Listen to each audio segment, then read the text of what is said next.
Maji ya The Golden Boot ni siku nyingine tunakutana kwenye makala yetu ya michezo ambayo tutakuwa na vitu vingi tutakavyovizungumza vinavyohusiana na mpira wa miguu. Ni siku ya Disemba 9, siku ambayo Tanganyika ilipata uhuru wake mwaka 1961. Leo niko na Leopard John. Tunaenda kuangalia safari ya timu ya taifa ya Tanzania kuelekea huko nchini Morocco kwenye mashindano ya AFCON. Kwenye wale wachezaji 53 kuna ambao tayari wameanza kupunguzwa. Lakini haipo taarifa rasmi iliyotoka TFF kwamba wachezaji fulani na fulani wameachwa. Tunaona tu. Hii ina maana gani kwa mpira wa Tanzania? Ni wazi na nianze kusema kwamba hakika bado tupo kwenye ule mpira wa kizamani wa kuficha mambo. Wakati huu kila kitu kiko wazi. Lazima watu wawe wanapata updates kutoka kwenye timu yao ya taifa kwa wakati ili watambue nini ambacho timu yao inakwenda kufanya.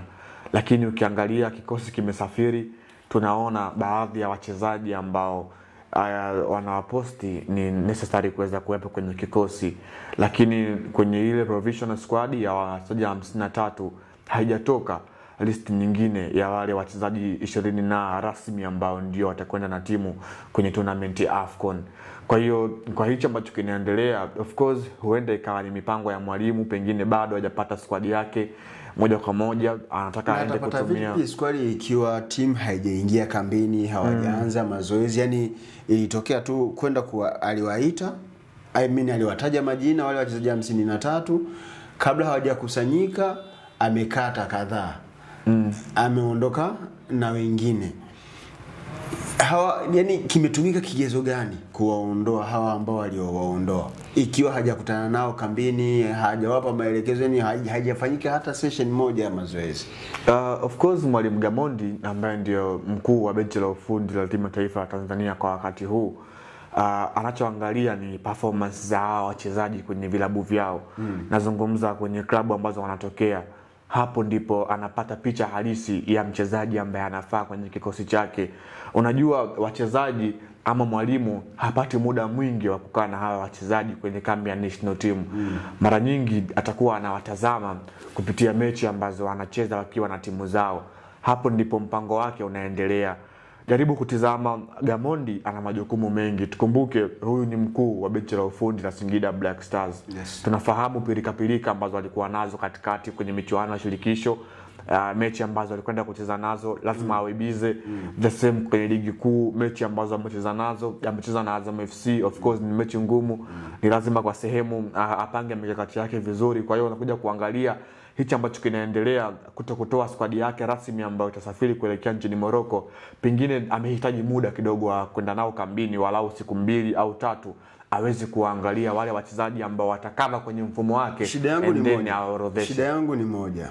Wapo walioitwa kwenye ile orodha ya wachezaji 53 ambao hawajapata hata session moja ya mazoezi. Majina yao yameondolewa. Hapa umezungumza kitu kizuri sana. Anawatazama kwenye timu zao wanavyocheza. Anaangalia based on current performance. Yes. Ibrahim Baka ni mchezaji aliyeitwa timu ya taifa. Lakini ndani ya huu mwezi wa 11 sina kumbukumbu kama amecheza mizo wote ule wa ligi kuu. Ana adhabu ya kufungwa mechi 5. Alifungiwa, sawa. Sasa kwa kigezo hichi cha based on the current performance, kwa nini amuondoe mchezaji ambaye amekuwa anapata nafasi ya kucheza? Namzungumzia Abdul Malik Zakaria. Yes, Mashujaa FC. Kuna tetesi kwamba hayupo kwenye kikosi, amekatwa. Lakini anaenda na Baka ambaye hajacheza, amefungiwa. Hajapata session hata moja ya kumuona Abdul Malik Zakaria, ila amemwacha. Baka ambaye ameenda naye ana zaidi ya michezo 3 hajacheza ligi kuu Tanzania bara. Uhalali wa hawa waliowaacha ni waseme jamani, kweli tumeachwa kwenye mazoezi, hatukuonekana kufanya vizuri. Yaani uhalali Gamondi anautoa wapi wa kuacha wachezaji ambao hajafanya nao session hata moja ya mazoezi?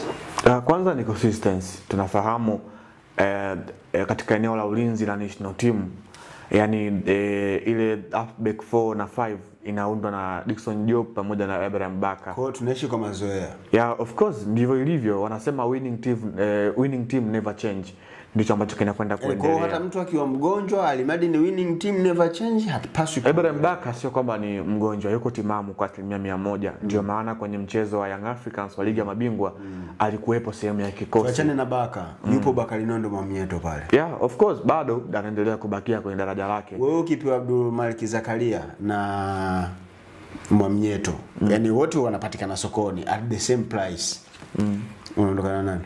Yeah, of course experience matter most. Mwamnyeto ataniofa. Yani utachukua experience uache class. Yeah, of course in this tournament ambayo tunakwenda kuielekea ni bora uwe na experience ambayo inakwenda kumata, itakusaidia katika baadhi ya maeneo. Tazama mimi nikwambie kitu kimoja, tazama kundi ambavyo lilivyo. Tupo kwenye kundi C, tupo na kundi gumu kweli kweli. Timu ambazo ni ngumu. Ambalo naamini Mwamnyeto atatuvusha. Yeah, so Mwamnyeto the way ambavyo mchango wake ni wazi. Mwamnyeto kwenye national team sio regular starter, pengine anaweza kuwa backup ya mtu kama vile Job au Ibrahim Baka. Tazama tuna kundi kwenye kundi tuna timu kama Nigeria. Hawa tunawafahamu kwamba msimu wa AFCON uliomalizika nchini Ivory Coast walikuwa ni makamu bingwa nafasi ya pili. Walifungwa na Ivory Coast bao 2-1. Yes, huyu Nigeria amechukua kombe hili mara 3. Unakuja kuangalia ubora ambao uko nao. Hii inakwenda kuwa finali yake ya 23 ya AFCON kushiriki. Sisi inakuwa ni AFCON yetu ya 4. Kwa hiyo unakuja kuangalia yani ni kama vile mbingu na ardhi. Njoo kwa Tunisia. Tunisia kila mmoja anafahamu ubora wa timu za kaskazini mwa Afrika, mpira wao ambao wanaocheza, kasi kubwa, una matumizi ya akili sana kuweza kuwazuia. Kwa hiyo mwalimu amejaribu kuangalia na hicho. Tunisia hawa ni mabingwa wa AFCON 2004. Ndio wametoa ubingwa wa AFCON. Wametoa mara moja tu. Walimfunga Morocco kwenye huo mchezo. Mashindano ambayo yalifanikiwa kwao. Kwa hiyo unakuja kuangalia timu ambayo kwa sehemu inajipambanua.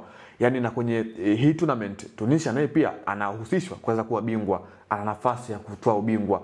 The same tuna wenzetu Uganda ambao hawa tayari wamekwisha kuwasili huko nchini Morocco kwa ajili ya hii michuano.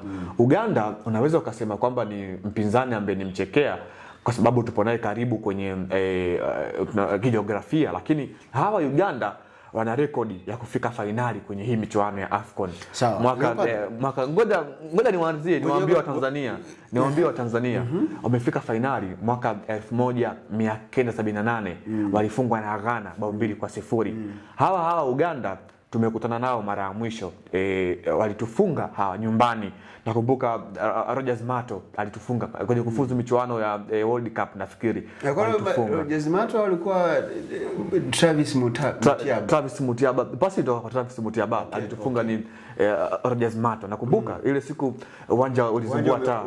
Uwanja umesheheni wa Tanzania. Kwa hiyo unakuja kuangalia tupo kwenye kundi gumu. Kwa hiyo mwalimu amekaa chini, ameliangalia kundi the way lilivyo, the way timu ambazo zipo pale. Akasema kwamba Abdul Malik Zakaria akaona Baka ndo suluhisho ugumu wa kundi. Mwamnyeto ndio itakuwa suluhisho la ugumu wa kundi. Zakaria ni miongoni mwa walinzi bora kwenye ligi yetu na ni wazuri. Lakini jaribu angalia styling play yao ambao wanacheza. Of course ni mlinzi ambaye yeye matumizi ya nguvu ndio silaha yake kubwa akiwa kiwanjani. The same applies kwa defenders wengi. Yani unapokuwa uwanjani, unapokutana na strikers ambao wako sharp, wani akili yao iko faster na kwenye pace wako vizuri, sometimes wanahitaji kuwa aggressive. Kitu ambacho kwa Zakaria kipo, lakini sio tu aggressiveness kwake. Utulivu wake wa akili. Na appreciate sana aina utulivu wa akili alionao. Tunakubaliana kitu kimoja, hata kama Abdul Malik Zakaria Mzanzibari huyu angejumuisha kwenye kikosi cha national team kuelekea AFCON, asingekuwa sehemu ya kikosi cha kwanza cha Mwalimu Miguel Gamondi. Who knows? Yani tunajua vipi asingekuwa sehemu ya kikosi cha kwanza. Kwa nini tuishi kwa mazoea kwamba namba 4 na namba 5 ni Jobu na Baka. Zakaria na performance bora sana so far kwenye ligi kuu Tanzania. The way performance yake ambayo anaifanya, anaweza kwenda kumchallenge Baka akiwa timamu, akamtoa kwenye nafasi. Anaweza akamtoa Dickson Job kwenye nafasi, yakawezekana. Unakuja kuangalia kwenye kikosi cha Mashujaa, Abdul Malik Zakaria amekuwa ni muhimili kweli kweli, piga huwa garagaza mara kadhaa. Nafikiri mpaka sasa hivi amekusha shinda tuzo zaidi ya 2 za man of the match kwenye ligi yetu. Kwa ni mlinzi ambaye anajipambanua kweli kweli. Bonge la mlinzi. Just imagine unakwenda kucheza na timu kama Nigeria, ndio mchezo wetu wa kwanza tarehe 23 tunakwenda kucheza kwenye AFCON. Nigeria wana washambuliaji bora, Victor Osimhen yuko mbele, and then una beki kama vile Abdulmalik Zakaria hana experience yoyote kwenye hizi big. Anaweza kuwa hana experience lakini akawa na ule ujasiri, kitu ambacho mimi nakiona kwa Abdulmalik Zakaria. Yani ana ile courage ya kusema this is Osimhen, naishi naye na akaishi naye kweli. So lakini kuna muda experience itahitajika kwake yeye, ndio maana Ibrahim Baka, Dickson Job wamekwisha wazuia washambuliaji wengi barani Afrika ambao ni hatari. Lakini muda wa kuaminiwa, si ndio? Yeah, of course. So this could be the beginning ya Abdulmalik Zakaria kuaminiwa na yeye aende aka experience. Hata kama hatapata nafasi ya kwanza michezo yote. Lakini na I hope kuna mchezo mmoja tu wa Tanzania tutakata kukubaliana si wacheze na wao wengine. Huo mchezo upo. Yaani kuna mchezo ulobakia wamalizie hawa. Na kwa hapo unapata experience. Kwa hapo unamaanisha kwamba sisi tunakwenda kupoteza mechi ya kwanza na ya pili. Ile moja ya kufunga tutasema ni bora liende. Sikubini kuuliza swali. Kama kila kitu kitabakia kama kilivyo mpira wa miguu uamue, tunashinda mechi gani? Of course, ya Mungu mengi. Na huu ni mpira shehe. Unajua vitu vingine wajua siamini sana kwamba kila kitu ya Mungu mengine, kila kitu tumwachie Mwenyezi Mungu. Unajua binadamu hasa wa Tanzania tuna kawaida mbili, tuna vitu viwili, ugumu wa maisha na shetani. Tumekuwa tukiwa mwanangu, kwani wewe shida nini mwanangu? Ugumu wa maisha, maisha ndio yamepelekea hivyo. Wewe mwanangu nini? Shetani amenipitia. Sasa na katendesi kingine mpaka sio sana. Mungu ataamua. No. Wakati mwingine unaenda ukiwa umeshaangalia jitihada ulizoziweka nyuma ya kile unachoenda kukifanya. If everything remains constant, tutatoa sare na Uganda. Ila vingine, yani kama mpira tutasema sasa it's about football, uamue matokeo. Nigeria tunapoteza, Tunisia tunapoteza, then tunaweza tukaenda toe to toe na Uganda. Na hii ndio mechi ambayo kina Abdulmalik Zakaria wangepata nafasi ya kushow off, then na wenyewe maisha yao ya stage yakaanzia hapo. So kwangu mimi I'm not accepting kabisa kumuondoa mchezaji kwenye safari ikiwa haujapata nafasi ya kumuona mazoezini. Unajua kwenye nafasi ambayo yuko Abdulmalik Zakaria kuna walinzi wengine ambao ni backup ambazo ni nzuri kweli kweli. Nani? Wilson Nangu kutoka kwenye kikosi cha Simba Sport Club. Angalia, unajua tunaweza tukakaa hapa tunazungumzia Nangu, tukamzungumzia Mwamnyeto. What I think hawa watu wawili, Nangu, Mwamnyeto, maybe wote Baka na Job wanabebwa kwa sababu wako Simba na Yanga. Sawa? Kama tungeheshimu mpira, tukaheshimu kile tunachokiona uwanjani, Zakaria alipaswa kuendelea na safari. Kwa mapendekezo yako mwenyewe. Yes. Binafsi yako. Kutoka kile ninachokiona. So, unajua Miguel Gamondi, kocha wetu mkuu wa timu ya taifa ya Tanzania, hapa naongea kizalendo. Kocha wetu mkuu. Leo sio Egypt. Hapa nazungumza kizalendo, national team. Kocha wetu Miguel Gamondi ni kocha ambaye technically yuko vizuri kweli kweli. Kwenye CV yake ama kwenye ile ambayo inampa yeye kuweza kumtengenezea imagination nzuri, Tanzania imekuja kuwa timu yake ya kwanza ya taifa kuweza kuifundisha kama kocha mkuu. Kwa hiyo kuna kitu kipi ambacho anagain binafsi yake wa muda. Na hapo amechukua ni kwa muda. Anakaimu, si ndio? Kwa mujibu wa taarifa ambayo alitoa TFF. Taarifa iliyotolewa na TFF na Singida Black Stars. Anakaimu kwa muda. Msaidizi wake akiwa na Ahmad Ali, mzawa huyu +255 mwenyewe. Kwa hiyo unakuja kuangalia kuna kitu ambacho yeye anajaribu kukiishi kutoka kwenye kupanga plans za timu ambazo amekuwa akiziumudu kwa muda mrefu and then kuziingiza kwenye national team levels. Tunafahamu performance national team inakuwaga ni current performance na mchezaji wako Mariki amekuwa bora. Sio mchezaji wangu. Yaani hii tuweke. Unayemhusu wewe. Sio mchezaji wangu. Unayemhusu. Ni mchezaji nayemuona ana potential ya kuitumikia timu na ana mchango hata wa kusaidia kufika kwenye moja la mchezaji. Yani hakuna mahali popote pale mimi na Mike Zakaria tunakutana, lakini na appreciate kile anachokifanya. Lusamwa, AFCON sio michuano ya kwenda kujaribu wachezaji. Sisi bado tunaenda kujaribu nothing. Yani siwezi nikaamini finali ya mara hii tunaenda kufanya ni road to 2027. Hii ndio road. Hapana. Sure. Lusamwa, hii inakuwa AFCON yetu ya mara ya 4 kuweza kushiriki. Tulianza enzi hizo nyie wazee mlikuwa mmeshazaliwa 1980 enzi hizo. Tukafungwa mechi 2, tukapata sare 1 na Ivory Coast. Tukaja tukakaa miaka 35 hatujafuzu AFCON. 35. Kweli? Tukaja tukacheza na AFCON 2019. Sema mwaka 80. Mwaka 1980. Tukaja tukafuzu 2019. Miaka 39. Okay, 39. Haya, umeona umri wa babu mzee kabisa huyo. Tukaja kufuzu 2019. 2019 tukafungwa mechi zote. Tukasema tena hii hapa tumejaribu, tumekaa muda mrefu. Tukaja 2021 hatukufuzu kwenye zile finali ambazo zilifanyika nchini Cameroon. Tukasema tumefeli. Tukaja tukafuzu 2023 ambazo zilifanyika 2024 kule nchini Ivory Coast, Afrika ya Magharibi. Kule tukapata alama 2. Tukasema yes, this is improvement kwenye timu yetu ya taifa. Angalau imepata alama 2 ambazo kwenye historia hatukuwahi kuzipata. The same kwa hii tunasema tunakwenda kujaribu. Finali ambazo zimepita tulikosa alama kidogo tuingie 16 bora. Tukampa chance Ivory Coast akaenda kuwa bingwa akapita kwa Besteruza. Unakuja unazungumza kwamba tunakwenda tena kujaribu. Safari hii tuna create timu ili mradi hawalau tufike hatua ya 16 bora. Ninachokiamini mimi ni road to 2027. Hii itakuwa ni sehemu pia ya kioo cha kuangalia kule napokwenda 2027 ambapo tunakwenda kuwa wenyeji. Na hii ndio itatupa sisi confidence kwamba mwandali Tanzania alishawahi kufika labda finali ya AFCON 2025. Ni mfano tu. Mwanangu acha mifano migumu. Hakuna isiwezekana chini ya jua. Timu ya taifa ya Tanzania ikacheze finali. Timu ya taifa ya Tanzania, the Taifa Stars. Unakataa? Ikacheze finali ya AFCON inaenda kufanyika Morocco wiki ijayo. Acha masiara bana, tuendelee. Acha utamu, lakini ni kitu kigumu, lakini nimezungumza kama mfano. Kwa hiyo hii inakuja inajenga imagination kwa watu kwamba yes, Tanzania ilifika finali 2025 and then sisi muda huu amekuwa mwenyeji wa mashindano.